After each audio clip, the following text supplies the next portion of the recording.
Good morning. Good Monday morning. Test 1 2, mic check. 1 2. We're live. We're live on Monday, the 24th of March. We are rounding the home stretch for March and headed home. My name is Keith. Things hopefully look a little bit better and back to normal from last Friday. Last Friday, I had a reboot situation right before the stream, and all my settings were screwed up and got off to a bumpy start, I will say. Made it through. Did it.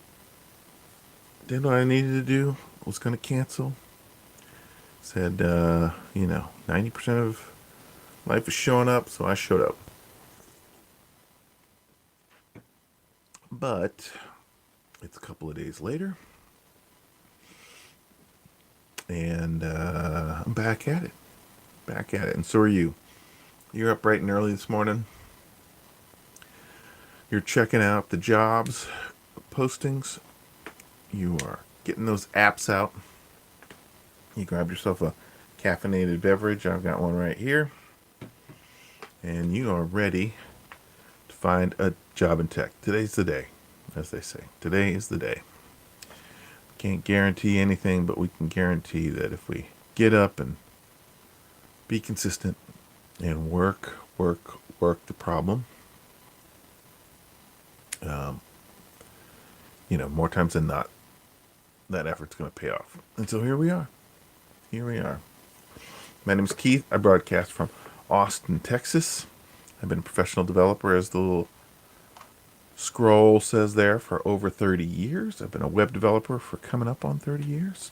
If my memory holds, it was around June or July of 1995 when I created my first web page. I didn't get paid for another year, maybe 8 months, to make a web page for somebody else. But I built my first web page almost 30 years ago. And since then, I've split my time between production work for large companies like Dell and National Instruments, and a lot of, in the early days,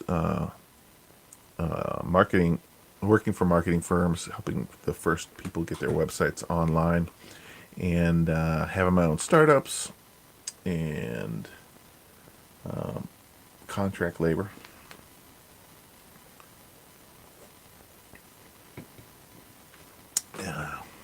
But I've had a varied career.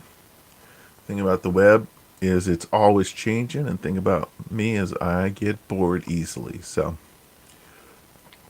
that combination has worked well. And when I get a little burnt out and I do need a bit of a recharge, I have in my career went and got myself a teaching job of some sort, and it helps charge up my batteries. The last 4 years now, I've been managing a coding school, helping people learn new skills, and a number of those people are either laid off and looking for a job, or trying to break into industry.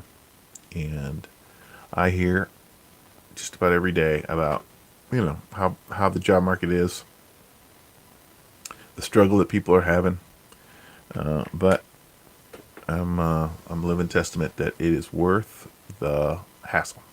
It's worth the struggle. You spent a lot of time learning skills,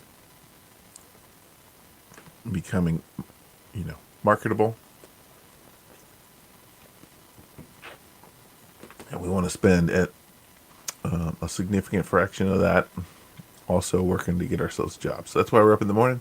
That's why we're getting those job applications out. And I'm here just to hang out with you, talk tech, check the news, and more importantly, check the job postings. So I've been doing this for almost 3 years, getting up in the morning, including the weekends. Hope you were up for the weekend, getting job applications out. And I check the job postings for web developers, specifically JavaScript developers. I check those on Indeed. Indeed has between 15 and 20% of all the job postings on their website, so that is a statistically significant number, and it helps us get a trend line. Right now, the trend lines aren't awful, is the best I can say about them. In the last 7 days, we've had a slight uptick.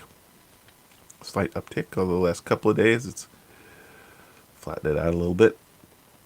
In the last 6 months, you'll see that it's been very flat this spring.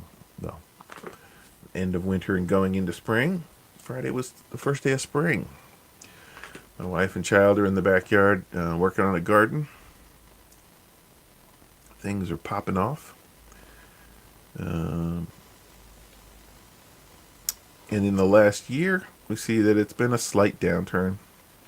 And we can see a year ago, there were definitely more applications being put out, maybe 20-30% more than there are today. This is not what we wanted to see. We wanted to see this number up and to the right and blowing past where we were last year, which, as you can see, was a bit of a struggle in the second half for sure. I do break that number down a little bit more granularly. If we look at all the JavaScript jobs in the United States posted on Indeed.com, we'll see again the trend line is up and to the right, but really it's flat. It's flat, and we just started very low because we came out of the holiday. These numbers are from the first of the year. I didn't start breaking down these numbers until this year. If we look at remote work, though, remote work, generally speaking, is doing pretty good. It's flat like everything else, but it's not going down. If you've seen all these return to office reports, it is not really affecting the job market so much. There's definitely large companies that are making those employees return to the office.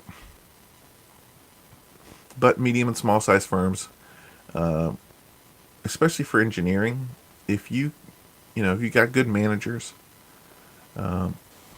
there's no reason to be paying for a seat in a cubicle for engineers, because engineers, it's pretty easy to track their output. You give them bugs, you give them features, they tell you how long it's going to take. You check back with them every day in your stand-ups. And if they're consistently behind, then they're not good at managing their time, or you need to shift the kind of work that you're sending to them. It's pretty easy to manage an engineer remotely. I had a remote job in 2008 to 2010. I worked for a defense subcontractor. Not a directly defense contractor. I guess technically a contract's contract, but they worked for Boeing and a couple of other companies. Were breaking off parts of very large contracts and working on bits of it. And I did that for 2 years. I worked out of Austin. Their headquarters were in Illinois and in Virginia. The headquarters were in Illinois, and they had offices in Virginia. And I would have to travel occasionally. But they happily employed me for 2 years until the contracts all dried up. And ultimately, the company, when the contracts dried up, there was no more. They went through 3 rounds of layoffs. I made it through the first 3 that I know of. I went through the first 2. They're not around anymore. But I'm sure if they were, they'd probably be happy to have me back. I was a good remote worker. Okay. I am on LinkedIn every day, all day, for a couple reasons. That's where job hunters go to look to see what's new in the job situation. I'm constantly talking to students about getting their LinkedIn in shape It is one of the first ways that people see you or find you if you're looking for a programming job working in tech. So it's important to get that together.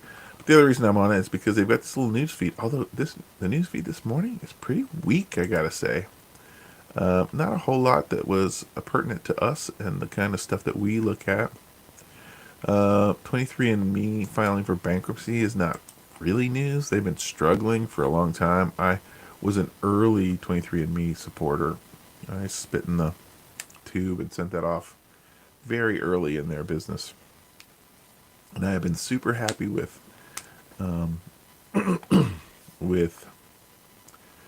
that service. But clearly they couldn't find a business model that was sustaining, or they couldn't manage a business. They had their, there was just this idea, if we amass this huge amount of biologic data, we'd be able to rent it out to scientists, we'd be able to do all kinds of stuff with it. Evidently that hasn't happened. They've been struggling for a couple of years now. But hopefully they'll stay around. I really like their service. There wasn't any huge surprises. I didn't find out I was adopted or anything like that. But it is interesting to see what medical issues you might be genetically predisposed for, and where your genetic background is, where you come from. I am all over Europe. I'm very European, mostly German, half German, 25% Greek, and a smattering of a whole bunch of other crap, as that tends to be. And my last name is Greek, but my father's father was Greek, and that's the only Greek heritage that I have in my lineage. So I'm really only 100% Greek in name, 25% Greek in DNA. So let's see. Let's look at what news they did have. I always want to check the numbers. For most of my career, really until maybe 5 years ago, I didn't pay any attention to this kind of stuff. I was heads down for 25 years in tech, focused on becoming a senior dev, focused on becoming a better programmer, focused on becoming a better teacher of this stuff. And in that process, I didn't pay attention to what the stock market did. I didn't pay attention to, interest rates, any of that nonsense. But they have a huge effect on what's going on in our industry, whether tech companies have the ability to raise capital, and that raising of capital translates to jobs. So, although late to the game, I'm certainly paying attention to that stuff now. And, I'm far from a nerd about this kind of stuff, but I read the headlines, I read the thumbnails. And, from time to time these days, I get AI to summarize an article or two. Again, you want to be aware of this stuff. You don't necessarily have to be too deep in it. But inflation is in the spotlight again this week, with key gauge expected to be showing stable price growth in February. The U.S. personal consumption and expenditures is forecast to have risen an annual 2.5%. The same is as in January. However, progress toward the Federal Reserve's 2% target appears to have stalled. So, roughly speaking, the Federal Reserve, it's their job to manage our monetary policy in order to keep inflation low and our industry cooking. Inflation got too high, for a number of reasons, but mainly one big one.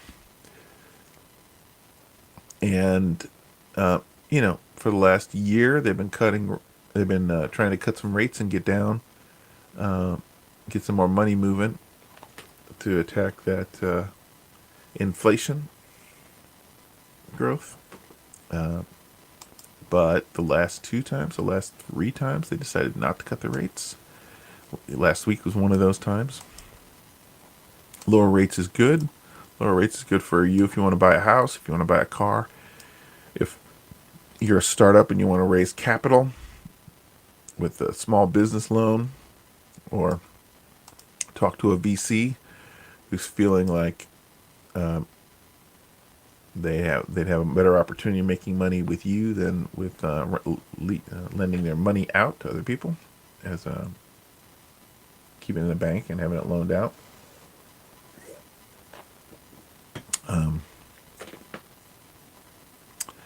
The central bank last week reiterated its interest in seeing continued deceleration in price growth before it could consider cutting borrowing costs. So nothing today. Tomorrow we got a conference board will release a monthly consumer confidence survey, which measures how optimistic Americans are about the economy. And all indications are it's not going to be good. The U.S. Census will release its key housing and marketing indicators, including the number of new single-family homes sold in February.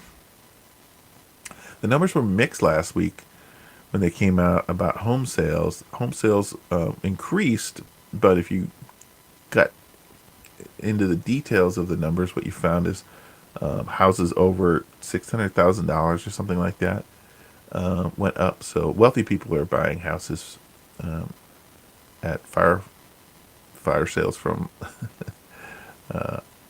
from other wealthy people. But your average house, your middle American house, is not selling. It's gone down, actually.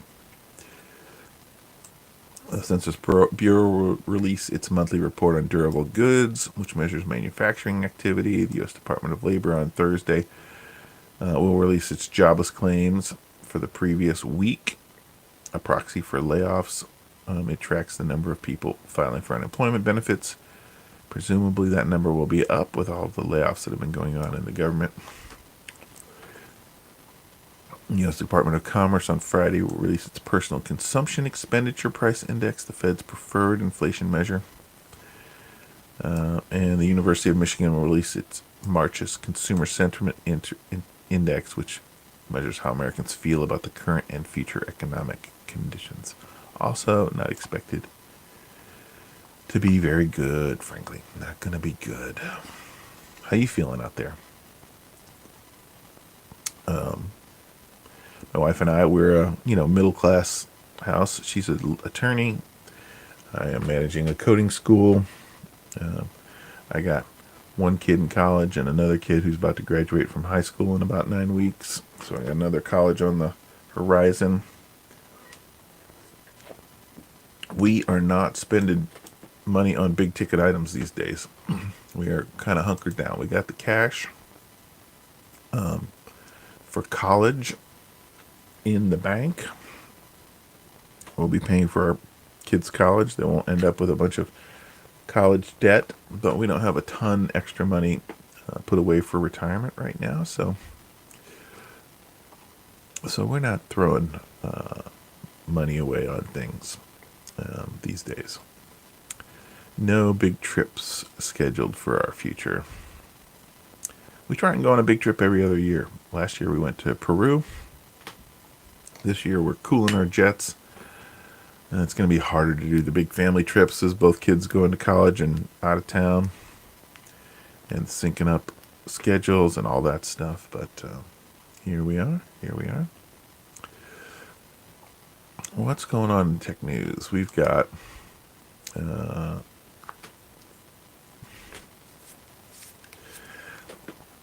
Apple Watches having cameras.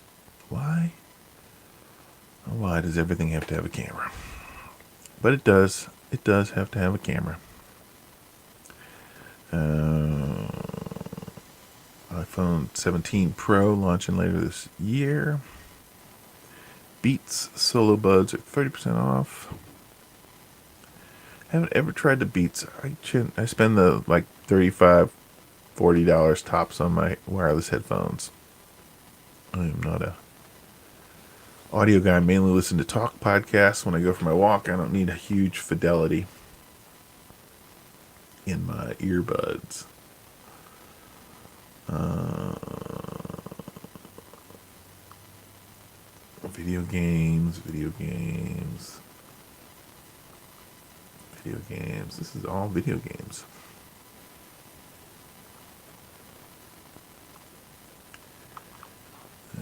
Let's see what else is going on in the news. We're doing 10 minutes, okay. We broadcast every day, Monday through Friday, from 8 to 8:30 a.m.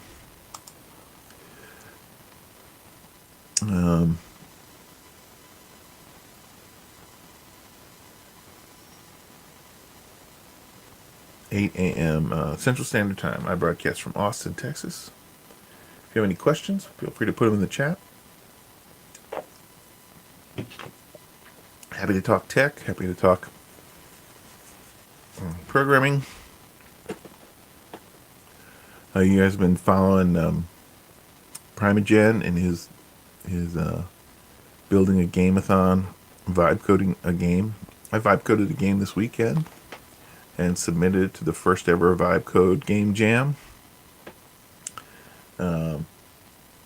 which I was disappointed to find out it was supposed to be closing tomorrow. He extended it until April 1st. Not a joke. And there's nothing worse than a deadline moving. It was true in school. It's true in your job. Thing about a deadline is when it comes, you're done. So I put in some time this weekend. Probably put in about 10 hours working on this game. Got it to a playable state. But if you ever made a game, that's not the hard part. The hard part is making a good game. Like getting the base mechanics in there generally goes pretty quickly from a prototyping standpoint. But making it a fun game, making it balanced, making it interesting, that takes work, lots of playtesting and work. The thing about a game jam is that's kind of baked in. You're never going to get that time. It's more about the idea. It's more about getting something out the door just to kind of show the concept off, not to have a fine-tuned game. So I had done that. I was like, all right, it's done. You can see the basic idea. You figure, it might not be the game you're devoting the rest of your life to, but you can see what I was going for.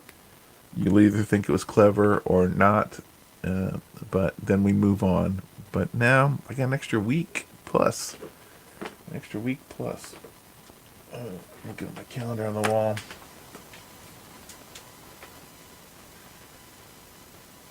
So, yeah. Really, 9 days. Another 9 days? I'm not messing with that damn game for another 9 days. Maybe I'll spend one day next weekend. Polishing it up before the end of the game jam. But what are you going to do? Gamergate foreshadowed the toxic hellscape that the internet has now become. That's a headline. I don't know.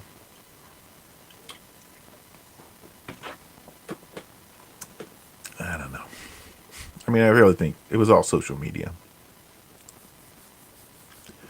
Social media is what foreshadowed the toxic hellscape. The main thing is it brought it mainstream. It's like there were always pockets of, 15, 20 years ago, it was happening on blogs and on Reddit and dig.com, that same kind of nonsense was going on, but it was all just in a little corner. You had to seek it out. Now with the phone and social media, it's right in your face. All the opportunity for people to be asses on the internet is right there. We got them all in the town square instead of some, basement of some rec center somewhere. $1.5 million awarded to expanded Trumbull County Internet Services. I don't know where Trumbull County is, but it's probably about rural access to internet. We really thought that these rural internet access issues were going to be solved by Elon Musk's Starlink, and he certainly put a dent in that for sure. But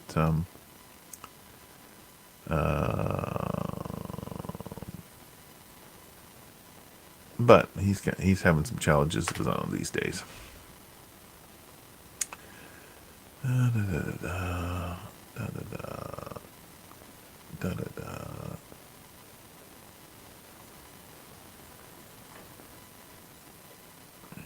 Yeah.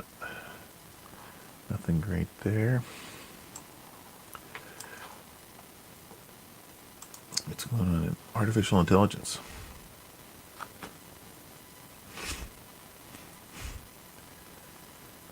Okay, Google's rolling out Gemini's real-time AI video features. I've heard a couple of times about Google's AI Studio has this really cool real-time video feature for screen sharing, and I just haven't done anything with it. I played with it one day, not the video portion of it, but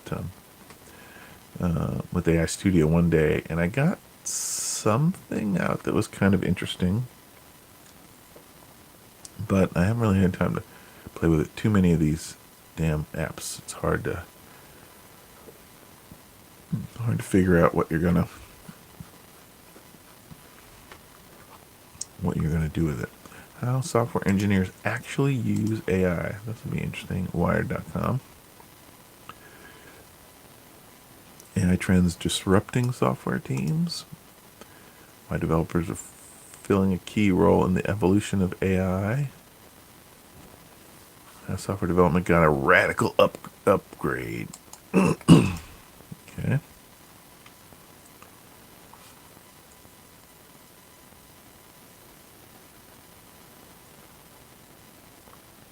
Jack Ma returns. Okay. Browser use, the tool making it easy for AI agents to navigate websites, raises $17 million. What's the business model there, man? I don't understand the business model. All these free AI tools that people will use if they're free.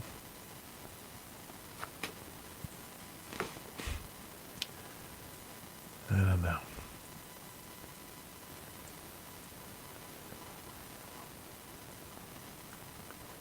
Reid Hoffman.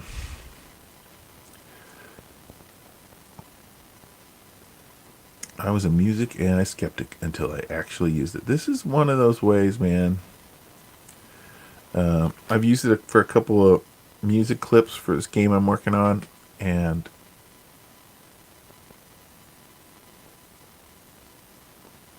I gotta say, it is stunning. Not, there's not as much call for people to use something like that in the ways that AI imagery is or text is.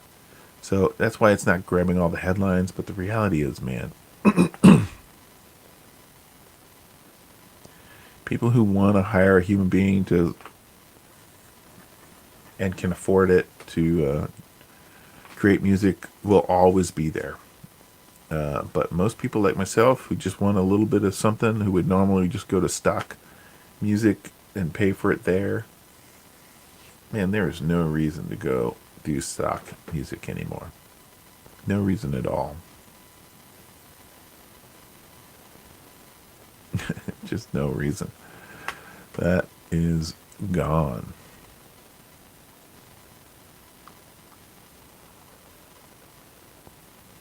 Gradually, then suddenly. Is AI job displacement following this pattern? Certainly in some industries that will be the case.